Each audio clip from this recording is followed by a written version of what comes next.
Parfait.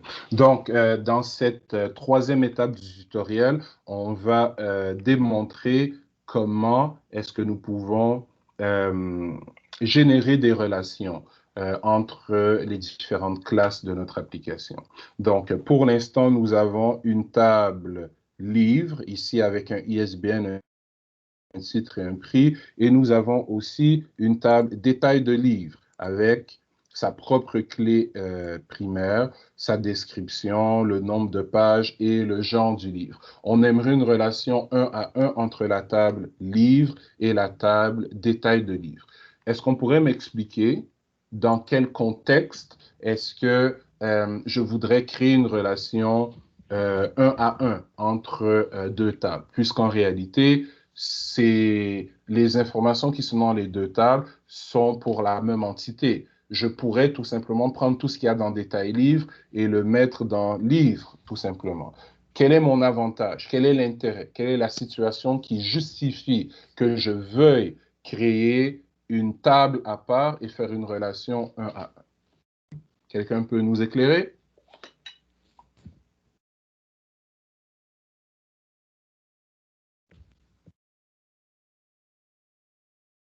Parce qu'on ne fait pas ça au hasard. Si je peux tout mettre dans la même table, pourquoi est-ce que je prends la peine? Pourquoi est-ce que c'est permis de créer une deuxième table et de faire une relation 1 à 1? C'est une belle question d'entrevue, ça, en base de données. Personne ne veut se mouiller? Il n'y a pas d'emploi en jeu ici. Là. Mohamed? Des données séparées? Oui, mais pourquoi est-ce que je devrais les séparer? Pour éviter le mélange? Quel mélange? Puisque toutes ces données-là décrivent la même entité, un livre, que ce soit son ISBN, son titre, son prix, son genre, sa description, son nombre de pages. Il n'y a aucun mélange là-dedans. Tout ça, ce sont des informations de la même entité. J'aurais pu mettre tout ça dans la table livre, mais j'ai choisi de les séparer. Quelle pourrait être une raison valable? Pour avoir une copie. Une seconde, disons Elzer, vas-y.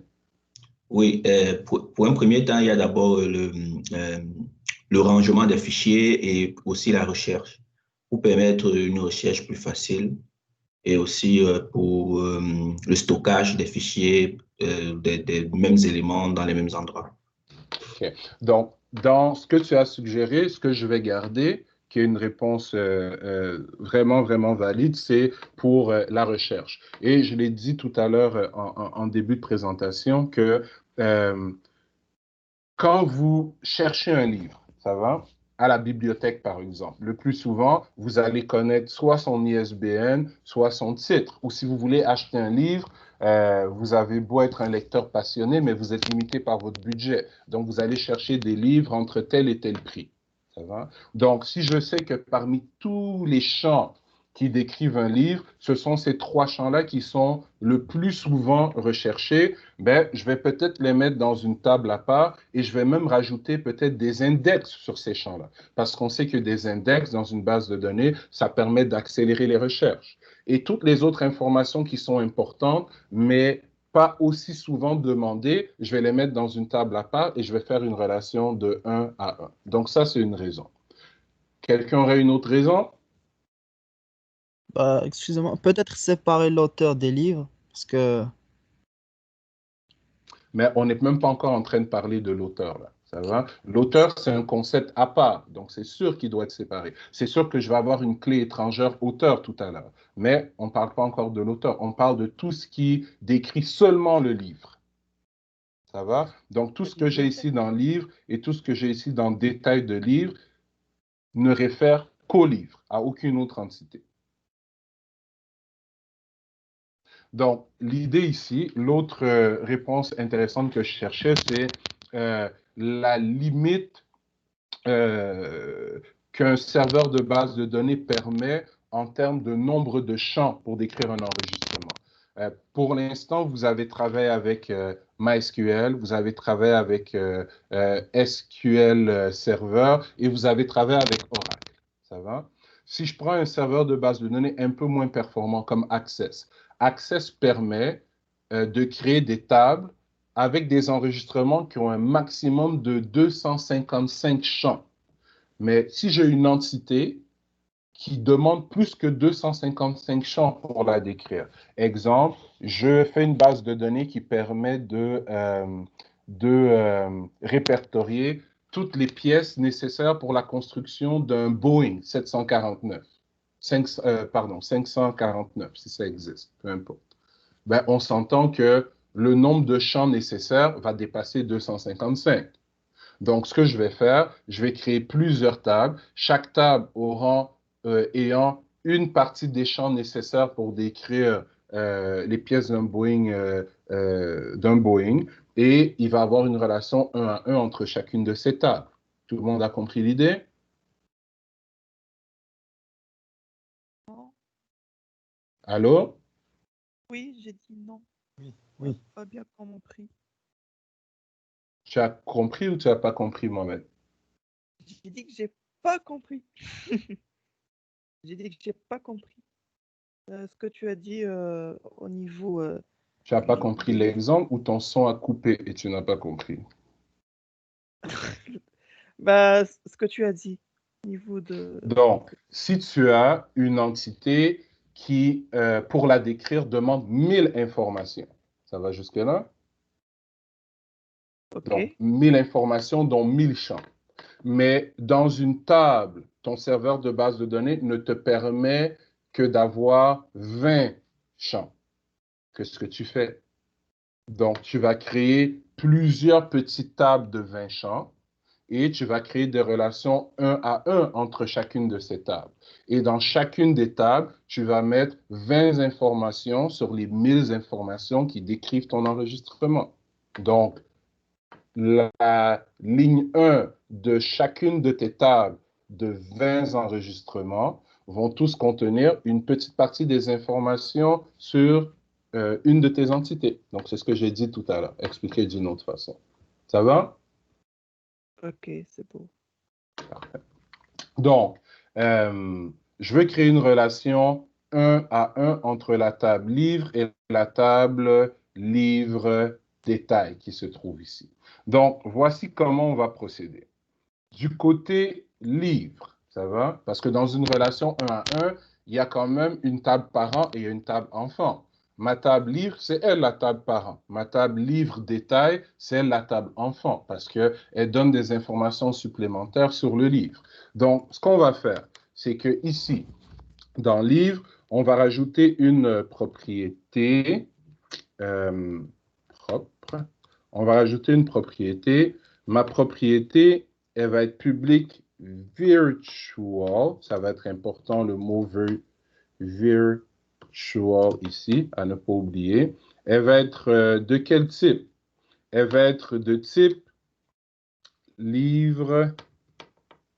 Pardon, elle va être de type. Ah là là. Elle va être de type détail de livre. Ici. Et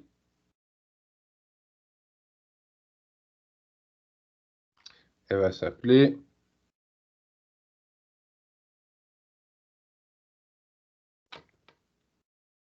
détail. Ah oui, on me suggère rien.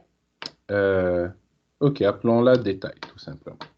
Ça va? Donc, du côté parent, on rajoute une propriété publique virtuelle du type de la table enfant avec le nom de la propriété.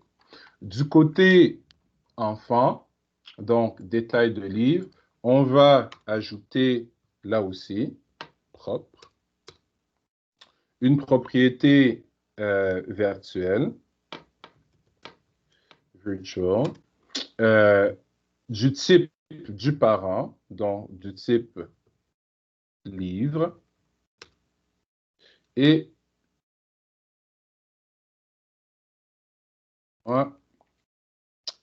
encore ici, parfait. Donc, on va spécifier un nom de propriété. Du côté enfant toujours, on va rajouter une annotation. Donc, pour éviter de les réécrire à la main, je vais tout simplement aller copier mes annotations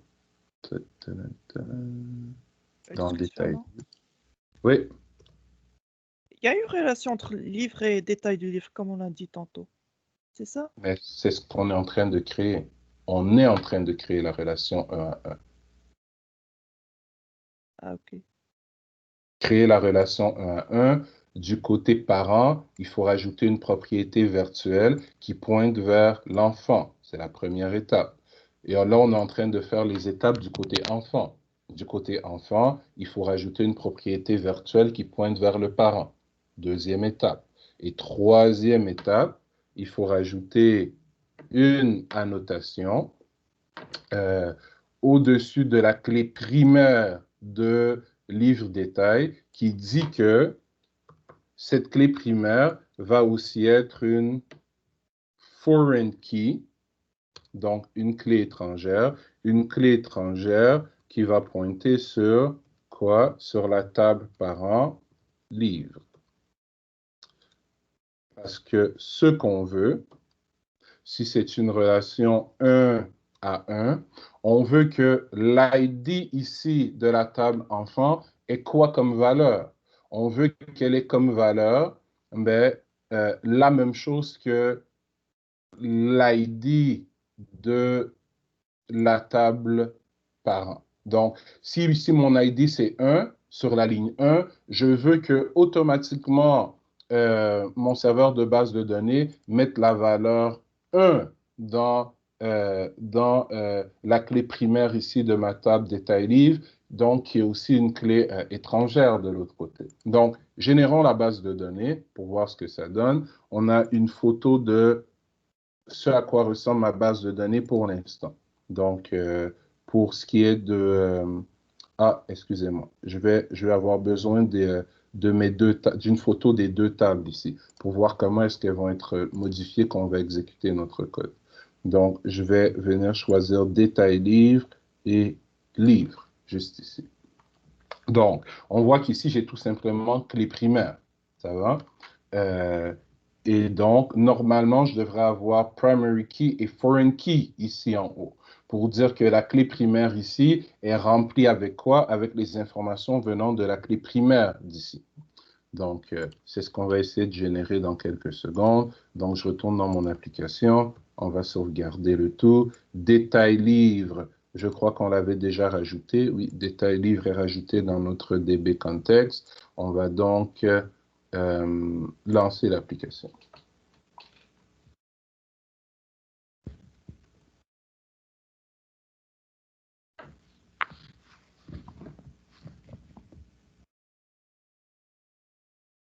Donc, pas d'erreur jusque-là.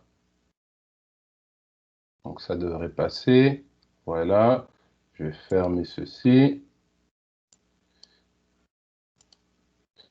Je vais retourner au niveau de la base de données. Je vais refresh et je vais aller réinspecter mes fameuses tables.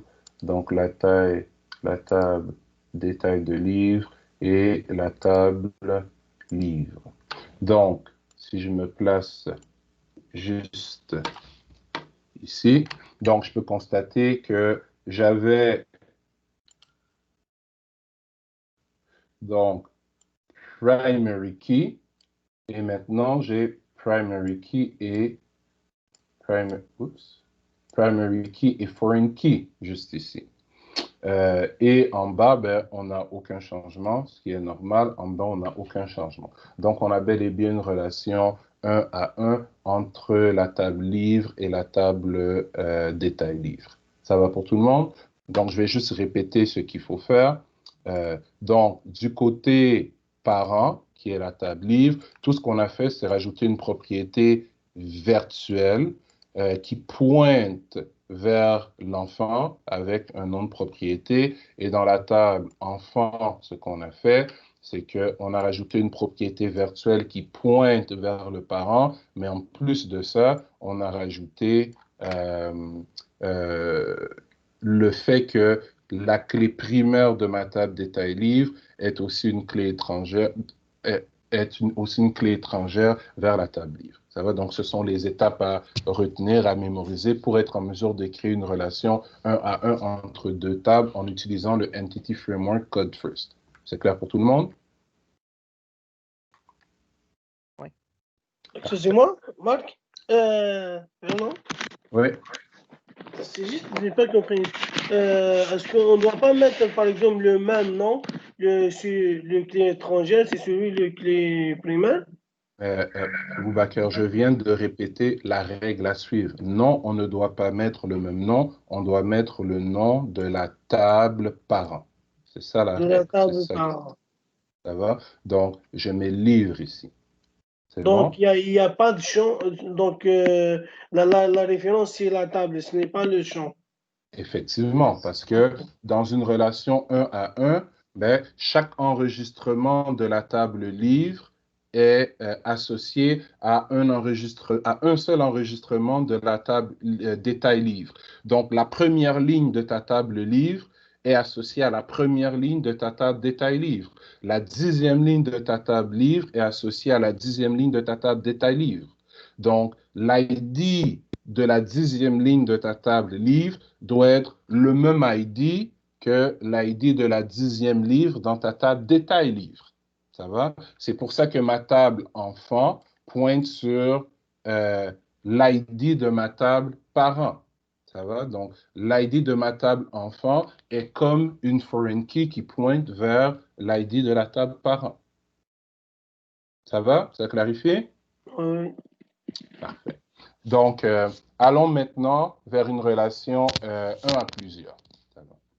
Donc, pour une relation 1 à plusieurs, ben, on va rentrer l'auteur dans notre histoire. Ça va? Puisque un auteur peut écrire plusieurs livres, mais un livre ne peut être écrit que par un auteur. C'est la première supposition qu'on va faire. Supposition qu'on va modifier par la suite en disant qu'un auteur peut écrire plusieurs livres et que plusieurs livres peuvent être écrits et qu'un livre peut être écrit par plusieurs auteurs. Ça va? Mais commençons par un à plusieurs. Donc, d'abord, un auteur. Rajoutons juste l'auteur dans la base de données. Ça va? Sans faire de relation pour l'instant. Et ensuite, on va rajouter la relation. Ça va pour tout le monde?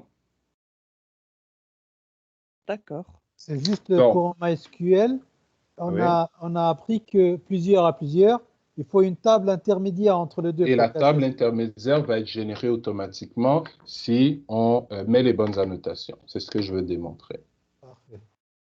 Donc, on va d'abord créer aucune relation. Ensuite, dans notre relation 1 à plusieurs, il n'y aura pas de table intermédiaire. Ça va plus qu'une relation 1 à plusieurs, où auteur est le côté 1 et plusieurs est le côté, et livre est le côté plusieurs. Ben, c'est dans livre qu'on va avoir une clé étrangère qui va référer vers auteur. Alors que dans une relation plusieurs à plusieurs, on va avoir une table auteur, on va avoir une table livre, on va avoir une table intermédiaire livre-auteur, dont la clé primaire va être une clé primaire composée de l'ID de la table auteur et de l'ID de la table livre. C'est ce que vous avez appris en base de données. C'est Voilà. ce que le Entity Framework va générer automatiquement pour nous. Ça va? Parfait.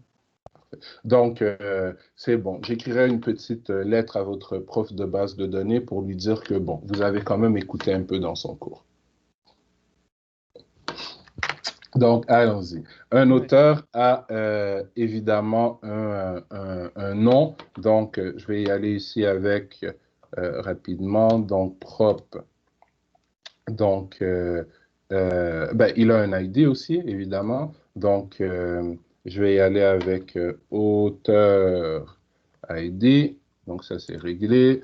Il a un nom. Prop. Donc, string. Auteur name. Il a une bibliographie.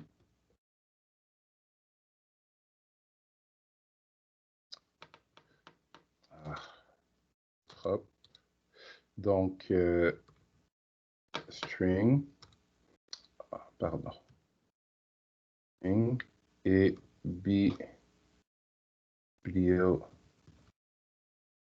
bibliographie. Faisons ça comme ça. Et puisqu'on a déjà vu les annotations, ben, prenons la peine de les utiliser. Je vous rappelle que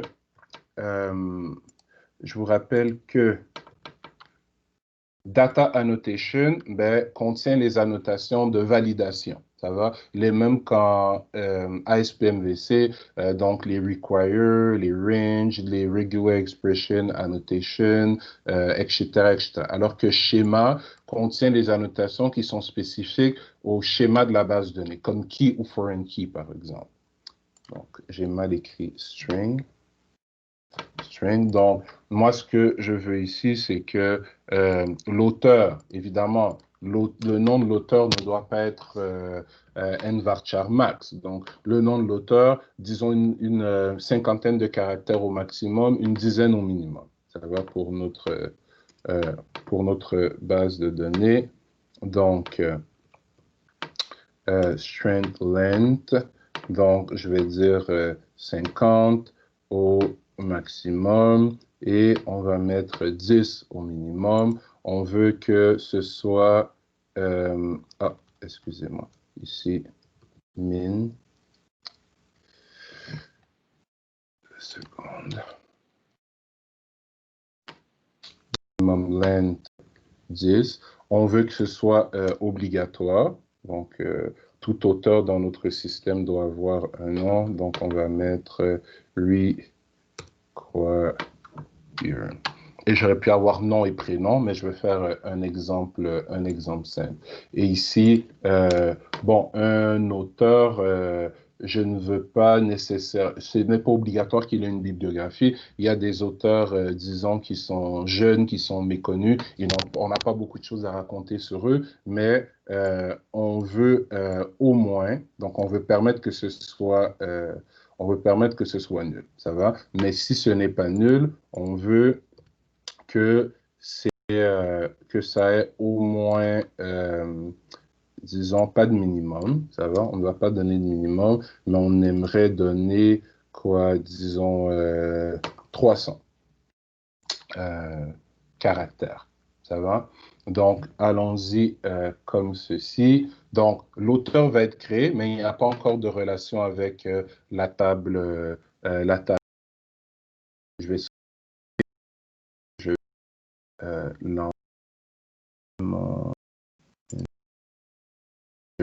lancer le tout. Vous savez quoi? Avant de lancer, je vais juste fermer ceci. On va le rouvrir après avoir lancé. Idéalement, il faut que SQL Server Management Studio soit fermé quand on régénère la base de données. Pourquoi? Sinon, Visual Studio et SQL Server Management Studio tiennent tous les deux la base de données, donc ça peut causer des problèmes lors de la mise à jour de la base de données. Donc, ma base de données est créée. Je vais retourner ouvrir Management Studio, SQL Server Management Studio. Donc, ça va prendre quelques secondes pour ouvrir. Excusez-moi pour ça.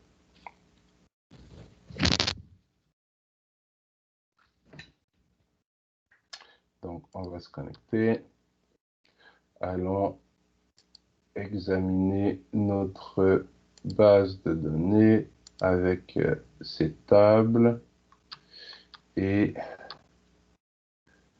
voilà, c'est bien ce que je croyais.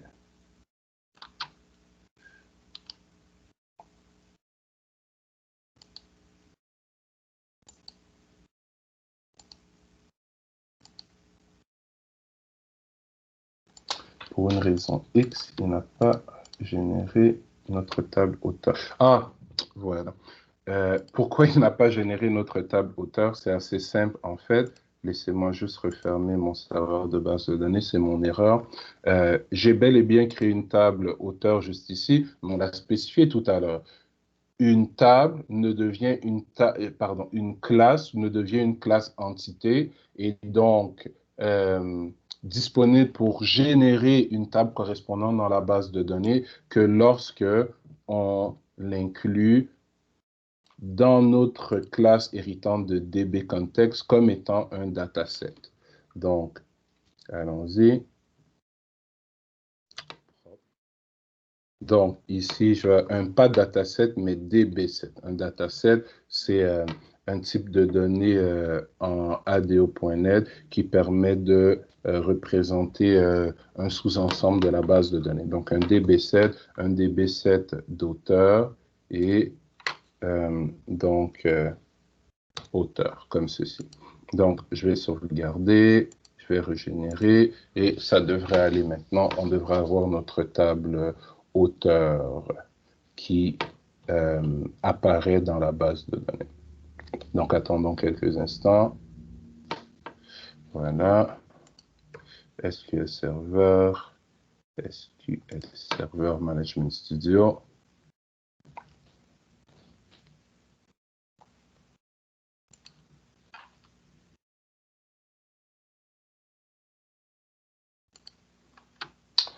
On se connecte. Notre base de données, notre table, et voilà notre table auteur. Ça va? Et notre table auteur, ben, excusez-moi, donc les colonnes, on voit bien que auteur est la clé primaire non nulle. On a author name avec 50 et biblio avec 50 et non nul. Parce qu'on veut absolument avoir le nom de l'auteur, mais pour la bibliographie, qui est elle aussi une string, on a spécifié qu'on permet qu'elle soit nulle, mais qu'on veut un maximum de 300 et un minimum de 0. Ça va pour tout le monde jusque-là? Donc, n'oubliez pas, on m'entend bien?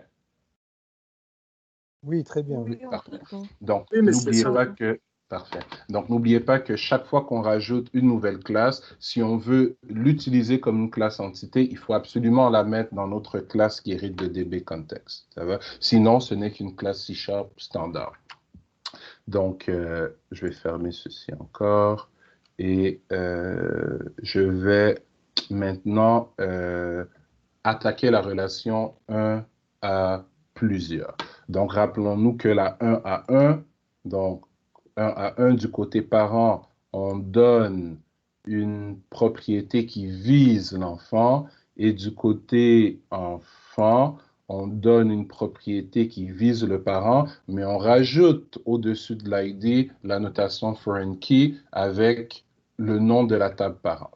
Donc maintenant, pour une 1 à plusieurs, du côté 1, qui est l'auteur, parce que c'est un auteur qui va pouvoir écrire plusieurs livres. Qu'est-ce que je vais faire? Je vais venir ici et créer une propriété. Ma propriété va être virtual, encore une fois, et je vais utiliser une liste. Une liste de quoi? Une liste de livres que je vais évidemment appeler livre avec un S. Ça va? Et c'est logique. Si un auteur a écrit plusieurs livres, chaque auteur devrait avoir une collection de livres. Donc, je vais pouvoir, quand je vais faire mes requêtes link ou mes requêtes entity, récupérer un auteur et faire auteur.livre et on me retournera donc une liste de livres qui seront tous les livres écrits par cet auteur. Donc, c'est tout ce qu'on a à faire du côté 1. Du côté plusieurs maintenant, qui est la table livre, je vais avoir deux choses à faire. Donc, je vais d'abord, et je vais juste venir copier ceci. Donc, du côté livre, je vais devoir rajouter une propriété. Donc, ma propriété ici, elle va être de type int. Elle va porter le même nom que l'ID de la table auteur. Ici, c'est un peu comme si on était en train de déclarer notre foreign key. Et en plus de ça, on doit rajouter une propriété qui ici va être virtual et qui va être de type auteur et que je vais appeler évidemment auteur. Donc, répétons. Du côté enfant, j'ai besoin d'une propriété de type integer et qui porte le même nom que la propriété, qui porte le même nom que l'ID de la table 1. Donc, je répète, du côté plusieurs, j'ai besoin d'un integer qui porte le même nom que l'ID de la table 1. En plus, toujours du côté plusieurs, j'ai besoin d'une propriété virtuelle du type du côté 1. Du côté 1, qui est auteur, j'ai besoin de quoi? J'ai besoin d'une propriété virtuelle qui est une liste d'entités de type plusieurs. Et c'est les trois choses qu'on a à faire pour une relation plusieurs, 1 à plusieurs. Excusez-moi. Donc ici, ce que je vais faire, je vais régénérer encore. Et si tout va bien, on ne devrait pas avoir d'erreur et notre base de données devrait être mise à jour. Donc, on n'a pas eu d'erreur. Allons voir ce qui s'est passé au niveau de la base de données. Donc, j'éteins et je rouvre mon serveur tout le temps. Pourquoi? Parce que je sais par expérience que quand on fait des relations, si on laisse Visual Studio et SQL Server Management Studio ouvert en même temps, ben, des fois, comme les deux logiciels manipulent en même temps la base de données, ben, il peut y avoir des conflits entre les deux. Dans la plupart des cas, on peut laisser les deux ouverts, mais je n'ai pas envie d'avoir de bug pendant la démonstration, donc je préfère allumer ou ouvrir SQL Server Management Studio. Si votre ordinateur est un peu plus lent, parce que moi, vous voyez que ça s'ouvre quand même rapidement, ben, laissez Management Studio ouvert. Donc, j'éclate mes différentes tables, juste ici, et donc, encore une fois, détail, auteur, livre. Ma table n'a pas été créée. Pour quelle raison? Laissez-moi faire un petit... bon, excusez-moi. J'avais dans la tête une relation plusieurs à plusieurs. Mais dans ma relation 1 à plusieurs, c'est normal. J'ai ma table détail livre, j'ai ma table auteur, j'ai ma table livre. Donc, si je regarde ma table auteur, ben, du côté de la table auteur, on ne devrait voir aucun changement, puisque c'est le côté 1. C'est du côté plusieurs dans la table livre qu'on devrait observer un changement. Donc, si je regarde ma table livre, regardez, j'ai effectivement une foreign key qui pointe vers auteur. Et si mon système veut coopérer et que je viens juste ici, dans les diagrammes, et que, nouveau diagramme, voilà, j'ai toutes mes tables, donc je vais les sélectionner, je vais faire un magnifique add, close, et j'ai mes relations. Donc, je vois bel et bien la relation 1 à plusieurs entre livre et auteur, et la relation 1 à 1 entre livre et livre détail. Mohamed, c'est une question, je crois. Ouais, en fait, je vois pas l'écran parce que j'ai un bug, je sais pas ce qui se passe sur moi. Mais je vais répéter la même chose, Mohamed. Si ta connexion est mauvaise aujourd'hui, malheureusement, ça, je peux pas y faire grand-chose. Est-ce que quelqu'un d'autre a un problème d'écran? Donc, non, je pense que tu es le seul. Mais donc, c'est ta connexion qui doit être problématique. Mais comme le cours est enregistré, quand le vidéo sera disponible tout à l'heure, ben, tu pourras revoir le tout. Donc, c'est toujours noir pour toi ou maintenant tu vois, ou c'est périodique? Noir.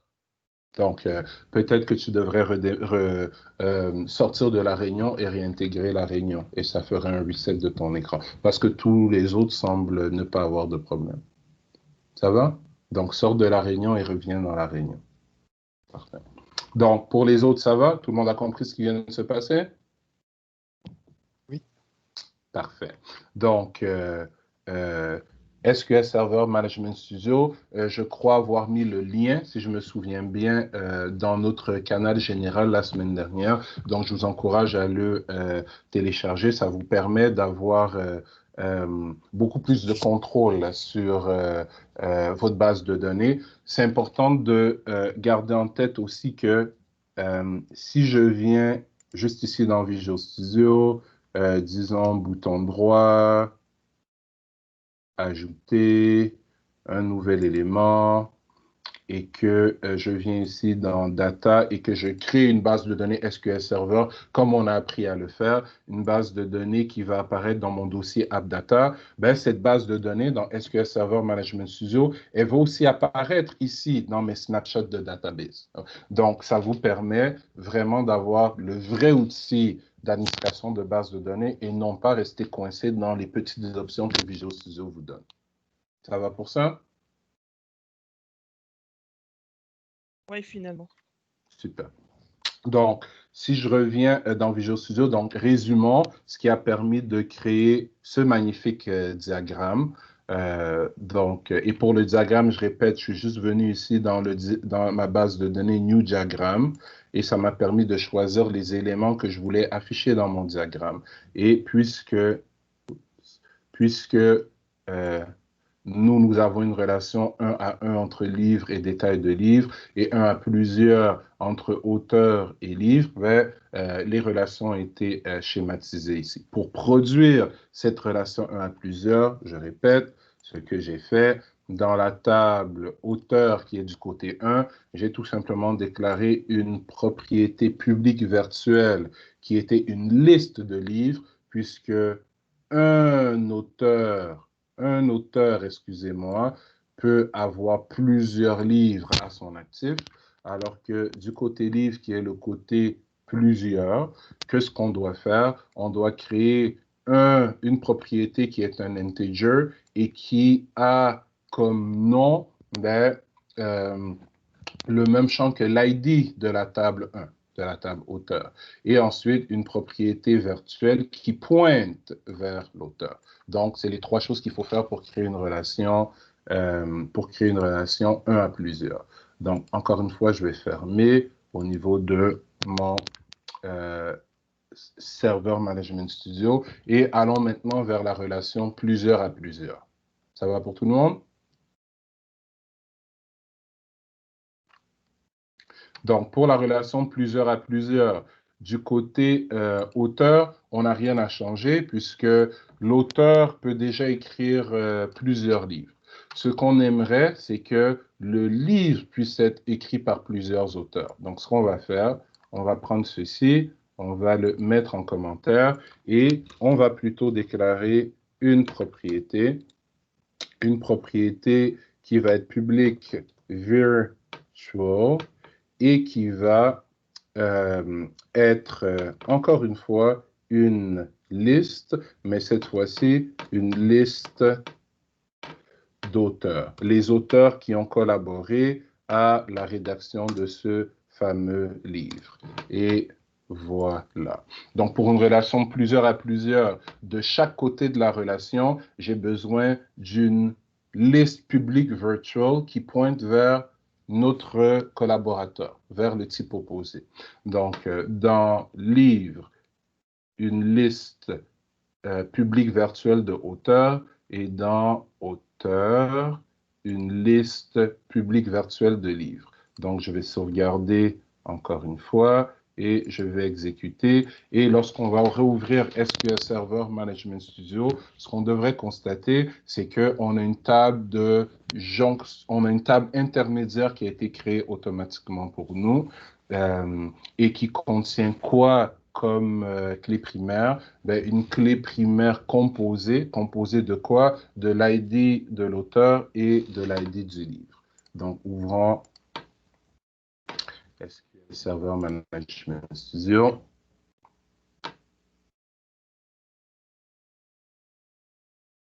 Donc, je répète, ce qui est très intéressant du Entity Framework, c'est que selon les analyses, selon la méthodologie de développement logiciel que je vous ai montré, selon laquelle on récupère les requis de notre client en faisant des cas d'utilisation. À partir des cas d'utilisation qui identifient les acteurs primaires, secondaires, les préconditions, la description, les post-conditions, les exceptions, les extensions, on fait des cartes CRC. À partir des cartes CRC, on fait nos diagrammes de classe.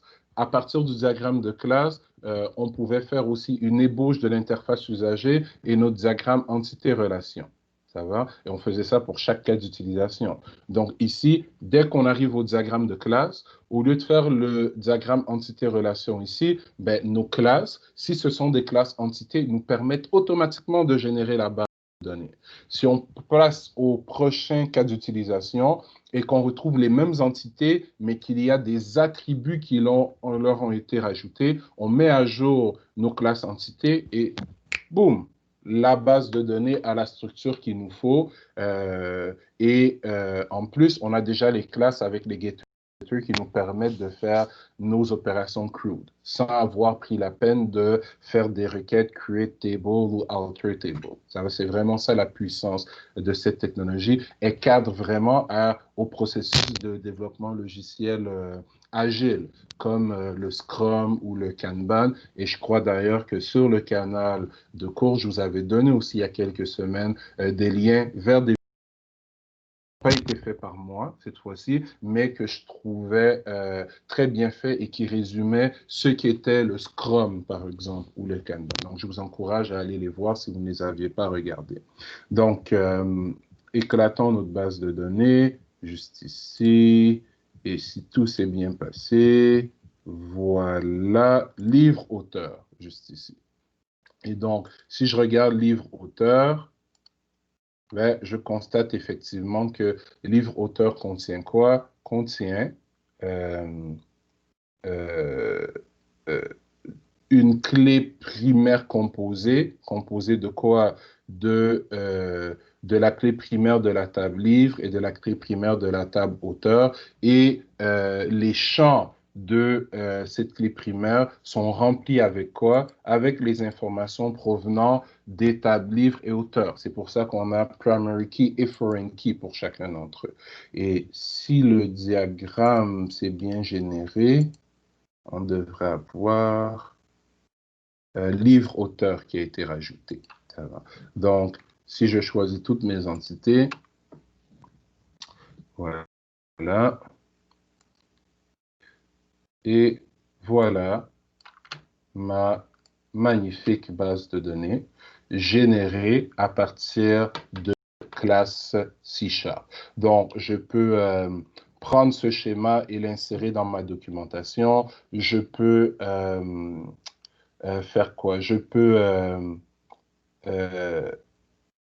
je peux sauvegarder le script de ma base de données pour le réexécuter sur un serveur en déploiement. Je peux faire toutes sortes de choses ici dans l'outil.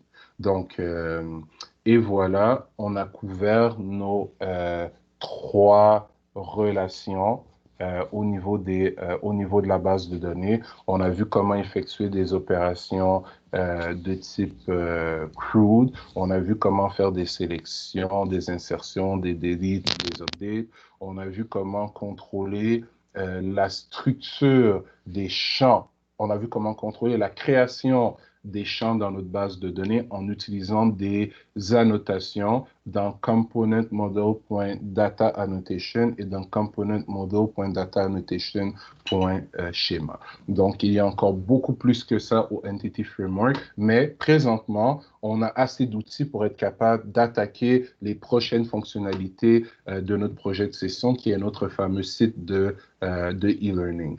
Donc, ce que je vais faire, je vais stopper l'enregistrement ici. Donc, je vais stopper